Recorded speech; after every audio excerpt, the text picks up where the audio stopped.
We have so many people who, if you talk about community organizing and putting mathematics in the same sentence, it has absolutely no meaning to them whatsoever. At the core of the work, there are people, and those people have voice.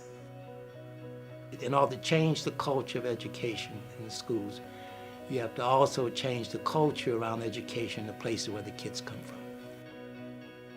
And you think about how their voice then becomes a real chorus of work called ground games. So the Alliance, for me, builds that continuity of thought with regard to the power of what mathematics can do.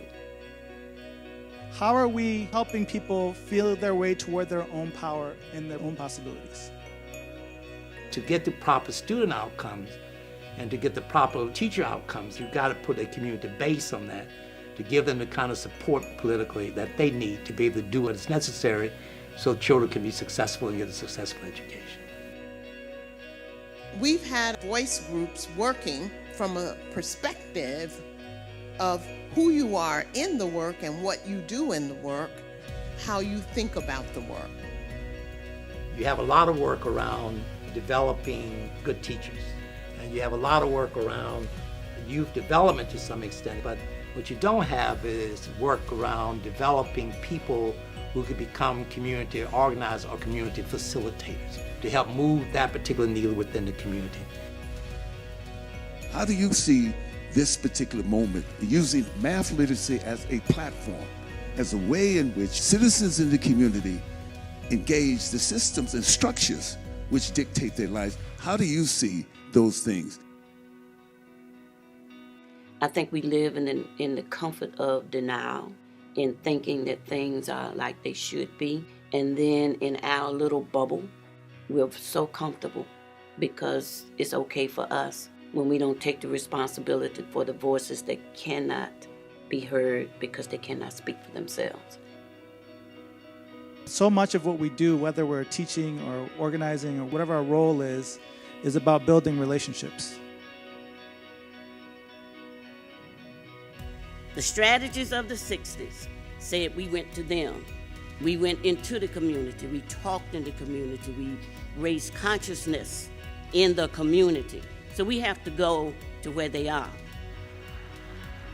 The tools of organizing from the bottom up is relationship building. It is the one-on-one. We, the community, we must be the ones that put the forces of the politics to where they cannot say no to us. You don't do for someone what they can do for themselves. So that is giving people the tools that they need so that they can be a part of the revolution. The Alliance is sort of like a co-focus. So how do you begin to bring all of these different resources that we need in order to support what we're trying to do on the ground at the bottom quartile and put a floor beneath it?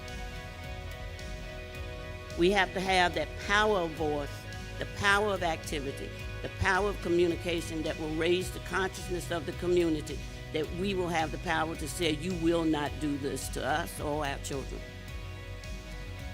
We, the people of the United States, in order to form a more perfect union, establish justice, ensure domestic tranquility, provide for the common defense, promote the general welfare, and secure the blessings of liberty to ourselves and our posterity, do ordain and establish this Constitution for the United States of America.